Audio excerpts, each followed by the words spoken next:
मुझे 2025-26 का भारत याद आया कि शायद मेरे भारत में भी 2 तंबू तान दिए गए हैं, जिन तंबुओं को ईश्वर का प्रतीक बना दिया गया। एक तंबू राष्ट्र का और एक धर्म का। और राष्ट्र के भीतर जब नागरिकों ने अपनी गैर बराबरी के खिलाफ हिस्सेदारी का सवाल उठाया तो राष्ट्र नामक तंबू खतरे में आ जाता है। और जब धर्म नामक तंबू के भीतर जातियों ने हजारों साल के अन्याय, हकमारी और गैर बराबरी के खिलाफ न्याय और समता की आवाज उठाई तो धर्म का तंबू खतरे में आ जाता है।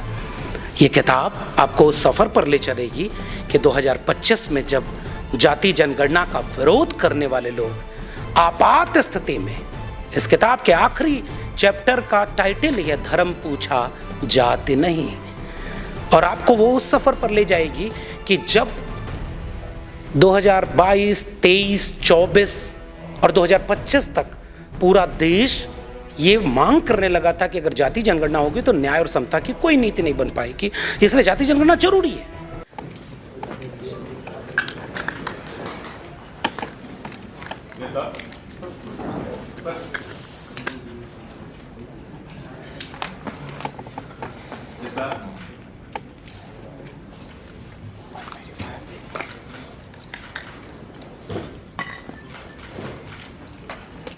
तब वो लोग जो इसके विरोध में खड़े थे वे कहते थे कि मेरे लिए केवल एक जाति है, गरीब और अमीर। वे कहते थे कि जो करेगा जात की बात उसको मारूंगा कस के लात। वे कहते थे कि बंटोगे तो ... वे कहते थे कि हिंदुओं को बांटने के लिए जाति जनगणना की बात की जा रही है।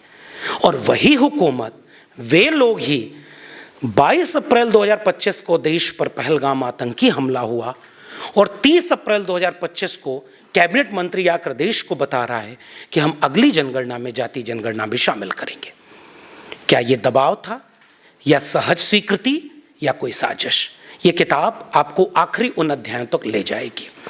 बाकी मैं बहुत विस्तार में अपनी बात नहीं कहूँगा क्योंकि वो किताब कह चुकी है। मेरी कोशिश थी कि उन गिनने की पॉलिटिक्स से शुरू करके भारत में उन दक्षिणपंथी कुतर्कों का जवाब भी दिया जा सके जो आज भी टीवी पर बैठ करके कहते हैं अंग्रेजों ने जातियां गिनकर जातिवाद पैदा कर दिया। इसलिए इसके एक चैप्टर का नाम है अंग्रेजों का कसूर, गिनकर जाति पैदा कर दी। मैं एक छोटा सा प्रेजेंटेशन आपके सामने, प्रेजेंटेशन क्या है, कुछ इतिहास के सबूत हैं जो ये बताता है कि कैसे उसके पहले के सबूत मौजूद हैं। आपकी स्क्रीन पर एक तस्वीर है और ये तस्वीर 1650-60 के आसपास राजस्थान के मारवाड़ में पहली जाति जनगणना हो रही है। तारीख याद रखिएगा, 1650-60, राजस्थान पुरातन ग्रंथमाला मारवाड़ रा परगना री विगत। ये उन लोगों को जवाब है जो आज भी ये कहते हैं कि अंग्रेजों ने जातियां गिन करके भारत को जातिवादी बना दिया। उस चैप्टर की शुरुआत ही मैं यहां से करता हूं कि अंग्रेज आए होंगे, भारत में देखे होंगे कि एक तो कोई वर्ण व्यवस्था है नहीं, लेकिन उनको किताबों में मिला होगा कि हाँ पहले उन्होंने मनु को पैदा किया, फिर उससे मनुस्मृति लिखवाई होगी, ऋग्वेद के पुरुष सूक्त की दशम मंडल की वो ऋचा लिखवाई होगी कि मुख से कौन भुजाओं से कौन, फिर उन्होंने ब्राह्मण, क्षत्रिय, वैश्य, शूद्र वर्ण बनाए होंगे। फिर भी अंग्रेज ये देख के हैरान थे कि चारों वर्ण के लोग सुबह एक साथ थाली में एक खाना खाते हैं और शाम को अंतरजातीय विवाह करते हैं। भारत जातियों में बंटा ही नहीं है। फिर अंग्रेजों ने जाति जनगणना कराई होगी ताकि भारत को जातियों में बांट सकें। ये उतना ही हास्यास्पद है जितना ये कहना कि जाति जनगणना केवल आरक्षण के लिए करवाई जाती। हम उनके लिए, और हमारे बहुत सारे विद्वानों ने इस पे लेख लिखे हैं, प्रोफेसर योगेंद्र यादव, कांचा लिया जी, खुद सुखदेव थोराट और बहुत सारे लोग इसके इतिहास को जानते हैं कि भारत में ही जनगणना और जाति जनगणना दोनों के संकेत मौजूद हैं। उसका एक सबूत मैंने आपसे साझा किया है और ये राजस्थान में हुआ है। हमने ये भी बताया कि भारत में अंग्रेजों के द्वारा जनगणना होने के पहले वो जनगणना के पहले भी बहुत सारी चीज़ें आगे गजेटियर का एक फॉर्मेट आता है। गजेटियर के फॉर्मेट में हमने आपको शुरुआत में बताया कि जब भारत में जनगणना हुई भी नहीं है उसके पहले देखेंगे आप कि साल 1800, 1700, 1800 के कई आंकड़े आपको मिलेंगे जो गजेटियर बनता है, हर जिले के गजेटियर बनने लगे थे। और मैं इस किताब में आप पाएंगे, क्योंकि मैं बहुत ज़्यादा बोलूँगा तो बाकी लोगों को सुन नहीं पाएंगे, पटना, इलाहाबाद से लेकर के पश्चिमी भारत तक अलग अलग जिलों और राज्यों की जनगणना हो रही, जिसमें जातियों को गिन रहे हैं। पटना में ओ मैली ने जब जनगणना की और उसमें 1815 और 16 में जो आंकड़े दिए, वो बता रहे हैं कि पटना में किन किन जातियों के लोग रहते हैं, कितनी आबादी में रहते हैं, कौन सा पेशा करते हैं, किस हालात में रहते हैं।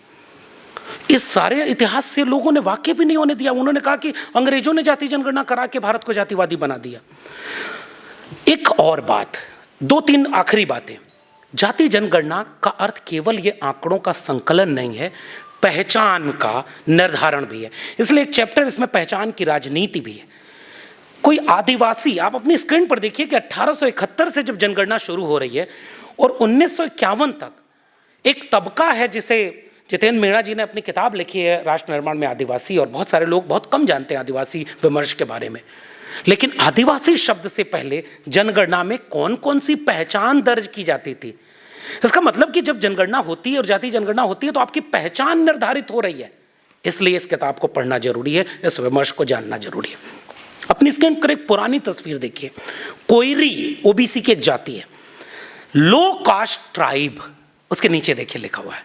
और ये दस्तावेज तकरीबन 1850 से 1900 के बीच बने हैं, अंग्रेजों के द्वारा बनाए गए।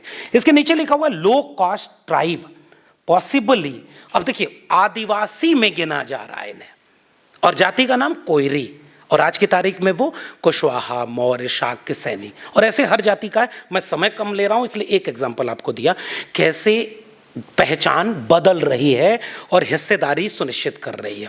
और आज भी हम जानते हैं, इस किताब में एक चैप्टर है कि बिहार में त्रिवेणी संघ बन रहा है, अर्जक संघ बन रहा है, और आप पढ़ेंगे तो मैं केवल संकेत कर रहा हूँ।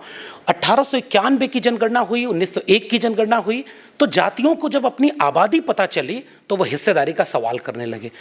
अखिल भारतीय कुर्मी क्षत्रिय महासभा, अखिल भारतीय गोप क्षत्रिय महासभा, कोयरी क्षत्रिय महासभा उस समय बनने लगी। और क्षत्रिय महासभा क्यों बनने लगी, एक रोचक आंकड़ा।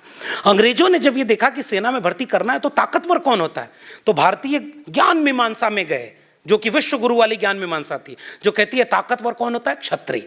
तो उन्होंने रिजर्वेशन दिया कि सेना में केवल क्षत्रिय भरे जाएंगे। तो ओबीसी की किसान जातियों ने कहा कि ताकत हमारे पास भी है, तो आप हमको जनगणना में क्षत्रिय लिखिए, और जनेऊ पहनने का आंदोलन चलाया। और जनेऊ पहना ओबीसी जातियों ने, हत्याएं हुई, हमले हुए। तो जाति जनगणना सीधे सामाजिक आंदोलन से जुड़ा हुआ एक विषय है, वो केवल आरक्षण का सवाल नहीं है। जैसे जैसे जाति जनगणना के आंकड़े आते गए, पूरे भारत का सामाजिक और राजनीतिक परिदृश्य प्रभावित होता गया। बाकी विस्तार से आप जनेऊ वाला चैप्टर पढ़िएगा। अब आप अपनी स्क्रीन पर देखिए कि शुरुआती दौर में जो जनगणना होती थी उसमें कैसे क्वेश्चनायर कम होते थे। सही है। ये जो देखिए कि मैंने अभी प्रोफेसर सुखदेव थोराट ने जिसका जिक्र किया, आप इस किताब के चैप्टर में जब जाएंगे मैसूर रियासत को पढ़ेंगे। मिलर कमेटी की रिपोर्ट 1800-1900 के बीच में तैयार हो रही है, जो ये बता रही है कि कैसे पूरे राज्य की नौकरियों में 3% पॉपुलेशन वाले ब्राह्मण्स का 90-95% नौकरी में है। तो जब ये गणना हुई तो वहाँ रिजर्वेशन लागू हुआ। आप पढ़िएगा सयाजी गायकवाड़ की भूमिका, मैसूर के ओबीसी राजाओं की भूमिका, और उसके बाद छत्रपति शाहू जी तक का महाराज, ये आंकड़े आपको मदद करेंगे। फिर बाद में हमने इस किताब में आखिरी में आकर के कि कैसे आज़ाद भारत में जाति जनगणना नहीं हुई, लेकिन कैसे उसके आंदोलन चले, मंडल आंदोलन आया, जिसे क्रिस्टोफ जेफरलेट कहते हैं कि आज़ाद भारत की मूक क्रांति है। और पूरे भारत में जब जातियाँ राजनीतिक रूप से वर्चस्व में आ रही हैं, योगेन जी बैठे हुए हैं, गुरु राजनीतिक रूप से, जब रजनी कोठारी जी ने इसका बहुत अच्छा जवाब दिया है कि जब पूरे देश का एलीट इंटेलेक्चुअल कह रहा था कि भारत की राजनीति का जातिवादीकरण हो गया, तब उन्होंने कहा कि नहीं, ये उन जातियों का राजनीतिकरण हुआ है जिनके बिना भारत में लोकतंत्र और समानता न्याय संभव ही नहीं था। तो कैसे जाति जनगणना के खिलाफ विमर्श खड़ा किया गया कि ये तो बांटने वाली साजिश है। शायद ये किताब आपको उसमें मदद करेगी। और आखिर में धर्म पूछा जाति नहीं, उस चैप्टर के बाद मैंने कोशिश की है कि अभी भी खतरा टला नहीं है। और यही मैं अपनी बात खत्म कर रहा हूँ कि हुकूमत ने मान तो लिया, जो कहते थे कि जाति नहीं होती, प्रधानमंत्री बनना था तो जाति बताई, राष्ट्रपति किसको बनाया? प्रेस कॉन्फ्रेंस करके जाति बताई। जो कहते थे जाति होती ही नहीं, वे कहते हैं कि 2000 साल तक शोषण हुआ है तो 200 साल तक तो आरक्षण हमें देना पड़ेगा। हम तो इसे सवाल करते हैं कि देने वाले आप कौन हैं? इस देश के कमीरा लोगों ने, 90% लोगों ने इस देश को रहने, दुनिया को रहने लायक बनाया, लेकिन उन्हें हिस्सा नहीं मिला। जाति जनगणना किताब शायद उस समानता और न्याय की दिशा में लोगों को जोड़ेगी और आखिर में उस खतरे से आगाह करेगी, जिसका एक नमूना आपकी स्क्रीन पर है कि 2011 की जनगणना में 29 सवाल थे। 2027 की पहले फेज की जनगणना में जब मकान गिने जा रहे हैं, और आप इस चैप्टर में पढ़िएगा कि इसमें खानशुमारी बाकायदे एक चैप्टर है जिसमें बता रहा है कि अंग्रेजों के जाति जनगणना के बहुत पहले मकान गिने जा रहे थे, पशु गिने जा रहे थे, व्यक्ति गिने जा रहे थे। और दक्षिणपंथी आज भी कहते हैं कि अंग्रेजों ने जातिवाद कर दिया। ये खतरा है जिसके तरफ मैं आखिर में आपको इशारा करके जा रहा हूं कि घोषणा कर देने से न्याय नहीं मिलता। और ये भी वो लोग घोषणा कर रहे हैं जिनकी कोई घोषणा पूरी आज तक नहीं हुई, उनकी बात की कोई गारंटी नहीं। वो जो कहते हैं ठीक उसका उल्टा कहते हैं। सबूत के तौर पर 33 सवाल, और जिसमें सवाल नंबर 12, मकान की गिनती हो रही है लेकिन उसमें SC, ST और अन्य लिखा है, इसमें OBC शामिल नहीं है, इसमें अपर कास्ट शामिल नहीं है। इसका मतलब कि घोषणा तो हो गई कि जाति जनगणना होगी, लेकिन साजिश तैयार खड़ी बैठी है। 2011 या उसके पहले की साजिशें जानती हैं कि जब भी इस देश के SC, ST, OBC ने न्याय के लिए कोई बात उठाई तो कैसे उसको डिरेल किया गया। शायद ये किताब उस कोशिश तक ले जाएगी कि आगे की साजिशों से हम कैसे लड़ें और बचें। ये जो मैं बता रहा था 1600-1700 के आसपास जब गिनती हो रही थी, वो हाथ से लिखे हुए कुछ पुराने दस्तावेज हैं जो सबूत देते हैं कि अंग्रेजों के पहले कैसे जाति। और मारवाड़ स्टेट ने 1941 में वो डॉक्यूमेंट प्रकाशित किया जिसकी गणना 1600-1700 के बीच हुई थी। और ये देखिए खानशुमारी, मर्दमशुमारी, और ये मारवाड़ में वही जनगणना का आंकड़ा है। आखिर में ये जो कॉलम बनेंगे, प्रोफेसर योगेन जी बैठे हुए हैं, वो उसको विस्तार से बताएंगे।